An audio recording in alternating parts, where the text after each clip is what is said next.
Plans to start your marathon journey? Then keep watching this video on what to do before you start.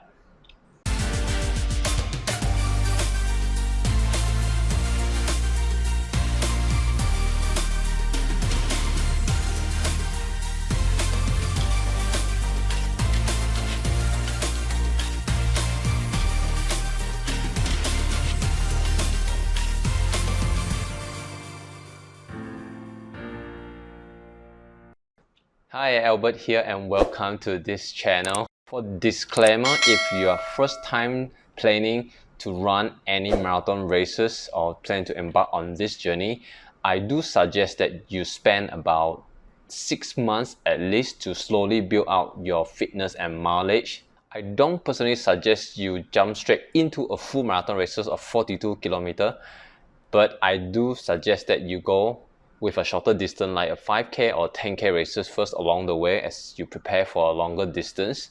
So here are the 3 things that I suggest you to do. Number 1, you need to allocate time for training. You need to know how much time you can actually spare or allocate for training in a single week.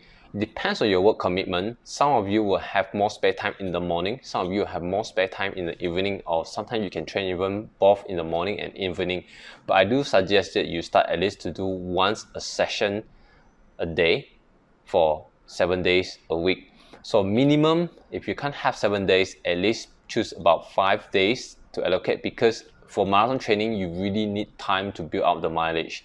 So take out a piece of paper and write out like how many hours you can allocate and what time frame is that. Like, is it from like, if it's an evening session, is it from 5 p.m. to 7 p.m., 6 to 8, or 8 to 9, or even 9 to 10, you know? Once you understand the time, it's easy for you to manage where to put your dinner, like how long does it take for you to finish work and get ready to prepare for all these runs. You can use just Google Calendar to plan your running session. For this, I have mine. You can choose to see like where are the slot that you have most of the time. Normally it's after work. Some people prefer to do it in the morning. So then you need to make sure there are coaches who can coach you in the morning. Most of the people do it in the evening or night time. So you can schedule something like this. If you have time for the whole week, then you can adjust accordingly. So I will do like running class. So you'll be joining a running class, and you can set let's say this is time. If you want to switch it longer, maybe you can go for 6 p.m. as well. So you just click here. But for this, we go with 5 p.m. and you can set you want to do it daily. That means it will appear every day, or you want to do weekly on just Monday today. The day set is on Monday, or you can do it on every day weekday, which is from Monday to Friday. So in this case, let's say you have time for Monday to Friday, you just click on this, and then you can click save, and it will appear from Monday until Friday. It's very important to know this information as we get into the third point where we talk about hiring coaches or joining a running club community. Number 2, do a full body medical checkup or a stress test.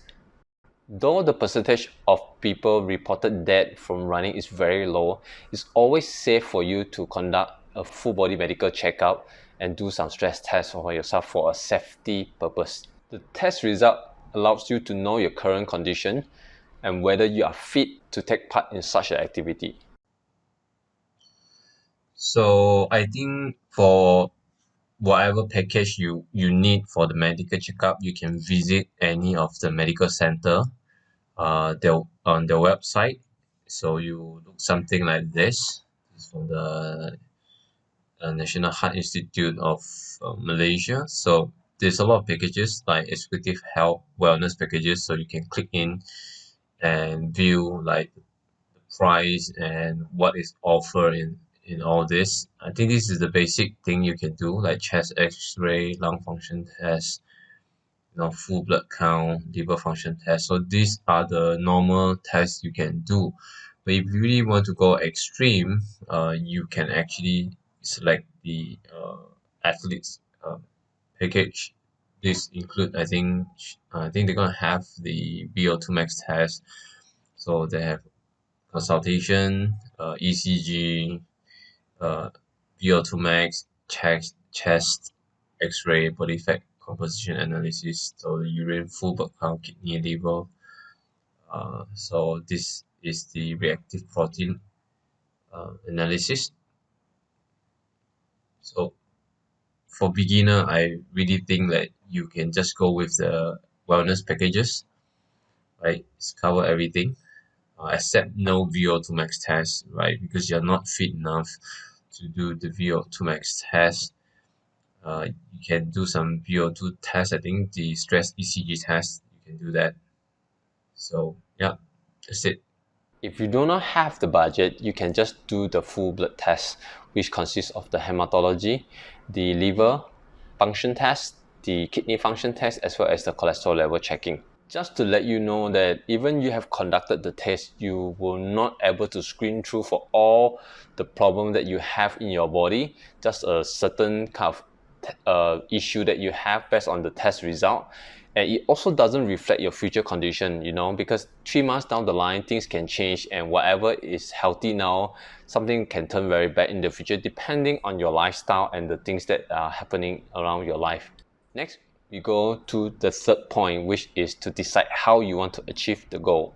So do you decided to do it yourself, join a running community, or hiring a coach? So it's always good to know like what's your budget amount, so that you can know what kind of coaches you can hire to help you to achieve the goal. Then decide if you prefer personal kind of coaching or you prefer a group coaching, right? Normally people who has budget can go for the personal coaching, while if you lack the budget, I suggest you go for the group coaching. Next is the location. Decided where you want to have your class. So some people will decide that they prefer to join a running class around 5 kilometer radius. Some people can accept 10 to 15 kilometer radius. So make sure it's convenient for you, so that you don't have to travel very far or stuck through the jam. It's good for you because you won't waste a lot of time traveling. So the next one will be deciding like what kind of level of competency and also skill level you want to have in the coach that you want to hire. So normally the higher the competency or skill level, they are quite costly. You can go for a cheaper one since you just started, and as a beginner, it's good to start from the lower basic. If you have the budget, then you can go for a higher level. So if you have low budget or no budget at all, I do suggest you can join some free running community where people will give you the support and guide you along the way. But do be careful because some people, they have different level, and sometimes you will be overtrained by following their pace or following the group. So if they have different group that allocate for different kind of running speed for beginner or for intermediate, that would be good as well. So in my coming video, I will talk about the type of coaches we have and what you need to look into when hiring a coach, especially you plan to hiring a coach. So if you are female, I do suggest that you don't go for personal coaching type of thing, but rather a group coaching session, unless you can find a female coaches who are willing to give you a one-on-one session.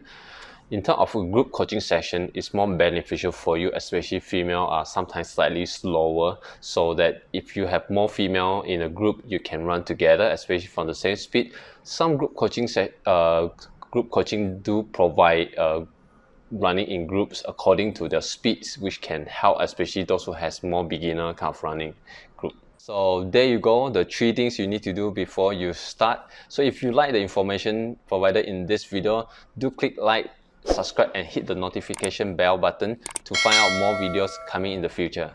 So see you then.